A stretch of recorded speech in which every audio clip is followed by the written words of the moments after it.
Kapag namatay ako, dinideklara ko na. Babalik ang kaluluwa ko. Parurusahan ko na kayo. Thinking of marrying Senator Amy Marcos? Apo. Bakit po?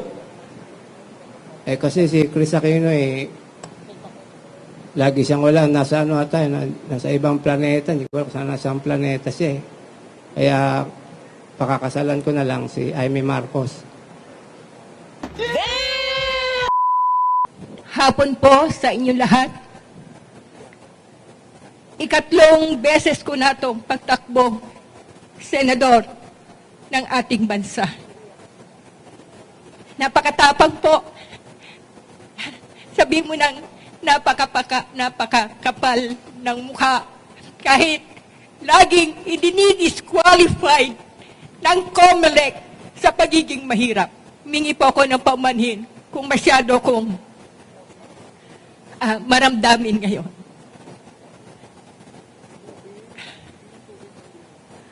Nakakalungkot. Gagawa ko ng kabutihan para sa bansa. Pero hindi disqualified sa pagiging mahirap ng COMELEC. Masyadong minamata ang isang mahirap. Samantalang gagawa ng kabutihan. Nakagawa na ako ng kabutihan sa ating bansa. Napakarami na. Kaya ako tinawag nilang Beth Lopez, senador ng bayan, or Beth Lopez, ang tunay na senador ng bayan.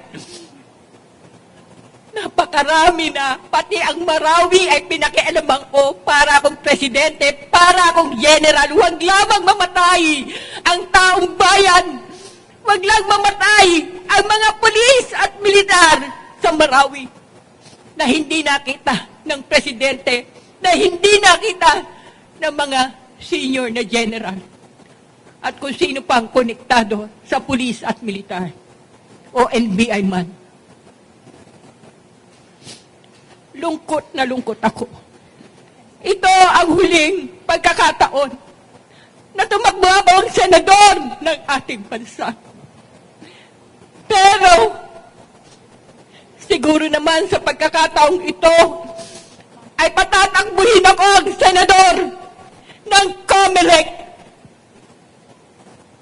Ma'am, thank you po. 2 minutes po. Ma'am, magtatanong po yung media sa inyo. Sino po magtatanong? From the media? Anyone? Hi, ma'am. Dito po. Ma'am, ba't di po kayo pinatakbo? Sabi niyo po. Ano pong dahilan? Sabi sa akin, you have a meritorious accomplishment as a private citizen, but you can't mount a nationwide campaign. Wala raw akong kakayang mangampanya, samantalang mahihirap ang tatakbo, mahihirap ang boboto. Gusto nila mayaman ang tumakbo para bayaran ng mahirap. Pero ako mahirap, susuportahan ako ng mga mahihirap. Ma'am, kung sakali pong hindi kayo ulit papayagan, kung sakali lang naman, ano Very pong susunod po? Very good question, sir. Kapag hindi ako pinatakbong senador ng COMELEC, lahat ng mga taong involved na ako ay i-disqualified sa pagiging mahirap, ay isinusumpa ko ang mga taong yon at idideklara ko na pinakawala kayong kwenta ng ehensya ng gobyerno!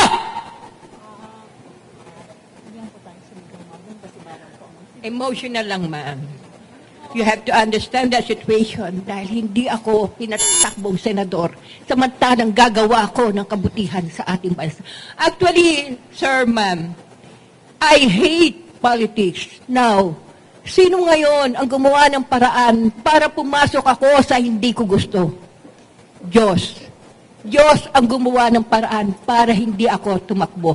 Idinideklara ko sa dami ng himala sa buhay ko, I am the chosen one of God. Kapag namatay ako, dinideklara ko na. Babalik ang kaluluwa ko. Parurusahan ko na kayo. Sir, magandang umaga po. Saka, Sir, dito. Sir, for the record, sir, pang ilang file na po natin ng COC, sir? Maraming beses na po ako nag-file ng COC, kaya lang laging nadidisqualified. Pero ako nagtungo na sa IBP office kay Attorney Marcy at siya raw ang magtatanggol sa akin sa ikalawang linggo ng Nobyembre pag ako ay kanyang disqualified. Ngayon sabi pa nga niya na hindi pa tayo sigurado kung madidisqualified ka eh. Sir, confident po ba kayo, sir? This time, lulusot po tayo? Ano pong mai-offer po natin na bago sa COMELEC na sa tingin po natin it will qualify as para maging kandidato? Unceasing as a progress as a country to the direction, Senator Daniel Magtira, Torres 83, Laurel 78, yun lang po, at St. Peter Bell Technical Training Center Incorporation. Yan po. Sir, good morning. Sir, before nabanggit niyo po, asawa kayo ni Chris Aquino. Ngayon, parang narinig po namin, you are thinking of marrying Senator Amy Marcos. Apo. Bakit po? Kasi si Chris Aquino lagi siyang wala, nasa nasa ibang planeta, hindi ko alam kung saan nasa planeta siya eh. Kaya pakakasalan ko na lang si Amy Marcos. Paano po ang gagawin ninyong pangangampanya? Saan po kayo kukuha ng pondo para husagay? Masustain po ninyo yung kampanya nyo sa buong Pilipinas? Paasikaso ko sa aking attorney yung transitory provision, Article 18, Section 17, na nagkakalagang 204,000 pesos. Saan po manggagaling yun? Si attorney na ang bahala doon. Siyang pinaano ko nga sa kanila na pinareview ko pa. Reviewin nyo nga ito. Yung nasabing konstitusyon. Kailan po kayo, although ang simula po ng kampanya ay next year pa, kayo ho, ano po ang inyong mga nakahanda na mga gagawin mula ngayong araw na ito pagkatapos ng inyong kampanya, ng inyong filing at yung bago po isagawa ang pangangampanya? Yun nga po, let us implement the promise of salary increase. At isa rin sa plataforma di gobyerno ko ang magpirma sa recording contract. I need you in my life. Life is meaningless without you. I will love you until death. I will always love you. My love is pure. I'm happy being with you forever. To love and to be loved is the most wonderful things. Welcome into my world. Don't tell my heart to stop loving you. Okay po. My happiness lies in your hand forever. I love you with all my heart forever. I cannot forget you forever. Hi, sir. Time is up na po. Okay, ma'am, thank you very much po. You're Sige welcome, po. ma'am. Madam, dito na po tayo. People, community, and nation. Diyos ang inot sa gabos, bida ang Pinoy, bida ang kamataang makadiyos, makakalikasan, makatao, at makabansa. Win for the goal. So, magkaisa tayong lahat upang ginhaway makamtan. Nasa Diyos ang susi ng pag-unlad ng bawat mamamayan. Salamat. Salamat po. Open to questioning po siya. Question na po. May katanungan? Hi, Janice. Yes po. Oo. Janice, bakit first time mo tumakbo o tumakbo ka na dati? No, first time. Oo, bakit mo naisip na tumakbo and Senado pa? So, I said a while ago, I want to serve God, Filipino, people, and nation. paano mo yun gagawin? In what form? Pag naging So, senador ka? dati po akong scholarship coordinator. Dati din po akong guro. So, marami po tayong aayusin ng mga batas na siyang nagpapahirap sa ating bansa at sa mamamayan. Oo, gaya po ng anong klaseng So, reforma? ito po maraming sa guro.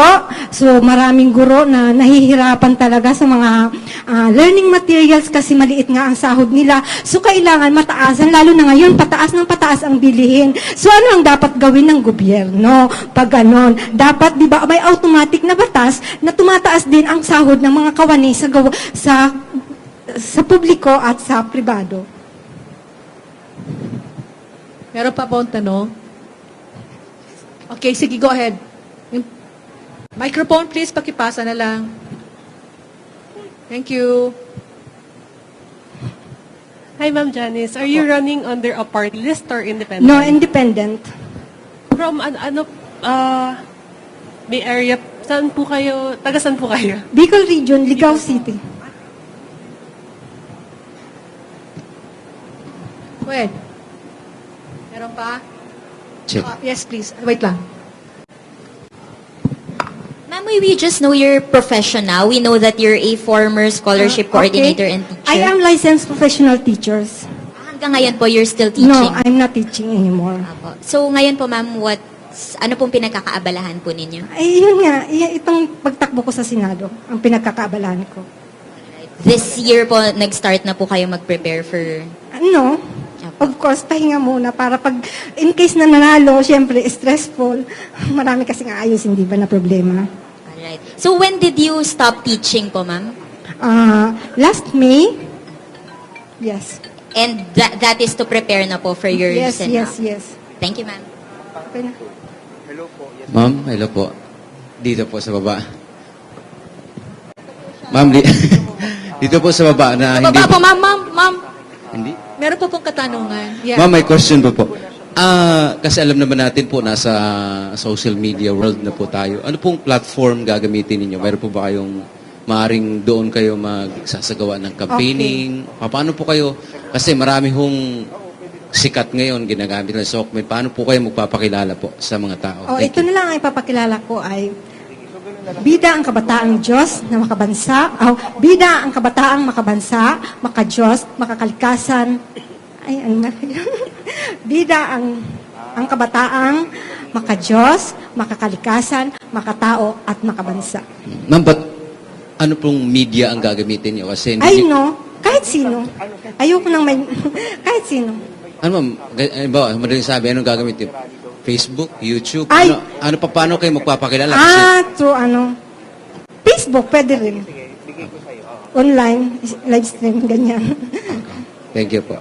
Okay. Meron po ma'am Janice. Meron pa Yes. po. Hi, ma'am.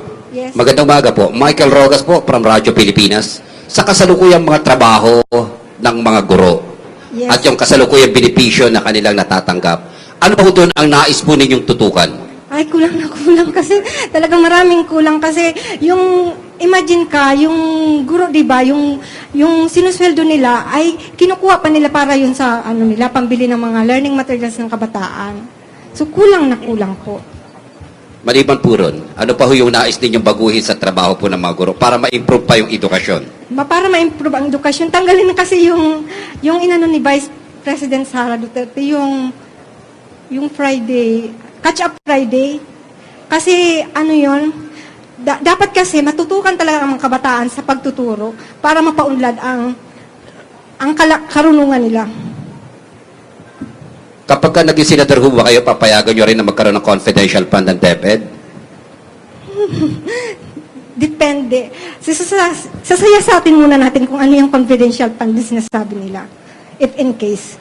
Kasi hindi tayo basta-basta magsasabi na hindi pa natin. Kailangan, pag-aralan muna natin. Okay, thank you. Bombo Radyo. Sandali lang, Madam Janice. May question pa po. Hi, ma'am. Hello. I'm Bea po from Bombo Radyo. Since napag-usapan naman din na po natin and nabanggit na po natin si Vice President Sara Duterte and your platforms Yes. is like for the mga teaching community. Tama po ba? Yes po. Ask ko lang po, since nagkaroon po ng confidential funds si VP Sara noong mga nakaraang taon, at bilang isang guru din po kayo at nagtuturo, ano po kaya ang magiging opinion nyo pagdating po doon sa issue na po na iyon? Ayoko magsalita tungkol dyan kasi violation po yan. Violation Okay. po. Pero meron po ba kayong kahit kaunting ano lang, sentiment? Wala akong sentiment. Bakit naman? kahit ano po masasabi niyo para sa mga No. Okay, ma'am, thank you. Thank you po. Meron pa pong tanong. Okay, Robert Mano. Hi ma'am, magandang tanghal, ay umaga. Ma'am, sa kanan po, bandang kanan, Hello ma'am. po. Thank you, yon. Thank you. Ay, hello. Ayan. Ma'am, kapag po pinalad kayo, sabihin natin na pinalad kayo na manalo at magbigyan ng isang puwesto sa Senado, ano pong tatlong pangunahing batas yung isusulong po ninyo? Tatlo. Proposed bill. Ang ipopropose ko, wala pa akong proposed bill, pero ito ang aking, yung tataasan nga yung mga sahod na manggagawa sa gobyerno, sa pribado at publiko. Tapos, i-eradicate yung Catch-up Friday. Then, ano pa? Yung mga graduates, marami kasing graduates ngayon. Graduate sila pero walang trabaho. Yun dapat ang ating isulong talaga. Kasi sayang naman, nag-aral sila tapos walang trabaho. Useless, di ba? Ang pag-aaral ng isang bata kung hindi natin pagbibigyan ng trabaho. Kasi nga, alam na natin na whom you know, whom you what. Pero sa akin, wala akong whom you know, whom you what. Lahat pasok. Ang tagumpay ko ay tagumpay ng bawat isa. Ma'am, nabanggit niyo po yung tungkol dun sa taas pasahod po. Magkano po yung aumento na sa tingin niyo po dapat po ibigay sa mga manggagawa po? Dapat kasi nasa win for the gold tayo, dapat nasa 1,000. Kasi ang mahal ng bilihin, ng bigas at gas pa lang, namumulubi na ang tao, di ba? O dapat iyan ang isipin ng gobyerno kung paano nila mapauminto rin ang BIR. Yan, yung tax, di ba? Para tumaas din ang sahod ng manggagawa. Tapos na. Meron pa po? Wala na. Okay. Thank you, Ma'am Janice. Ma'am,